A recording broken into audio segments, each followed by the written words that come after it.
அதுக்கப்புறம் நம்ம ஹீரோ வந்துட்டு ஆமாம் அந்த கம்பெனி பேர் சொல்லு அப்படின்னுவார். உடனே நம்ம ஹீரோ அந்த கம்பெனி பேர் சொன்னதுமே நம்ம ஹீரோ அந்த ஆள் அவன் போன வருஷம் கொலை கேஸில் உள்ளே போனானேன்னுவார்.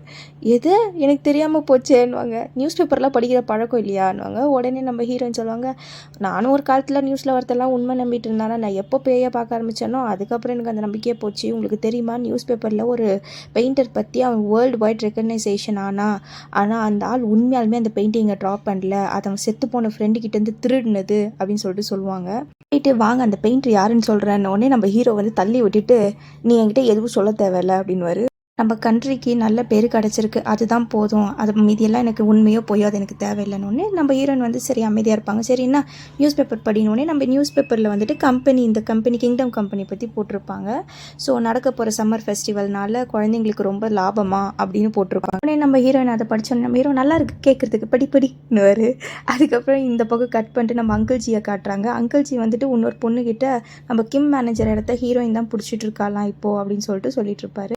அந்த பொண்ணு வந்துட்டு ஒரு வேளை ஹீரோவுடைய அப்பாவுக்கு இவங்க ரிலேஷன்ஷிப் பிடிக்கலன்னா என்ன நடக்கும் அப்படின்வாங்க. அதெல்லாம் எனக்கு தெரியாது, ஆனால் அந்த பொண்ணுடைய சாவுக்கு நம்ம ஹீரோவுடைய அப்பா தான் காரணமா அப்படின்னு சொல்லிட்டு இங்கே நம்ம அங்கிள்ஜி வந்து அந்த பொண்ணுக்கிட்ட சொல்லிட்டு இருக்கிறாரு. அடுத்து என்னாச்சுன்னா அடுத்த வீடியோவில் பார்க்கலாம்.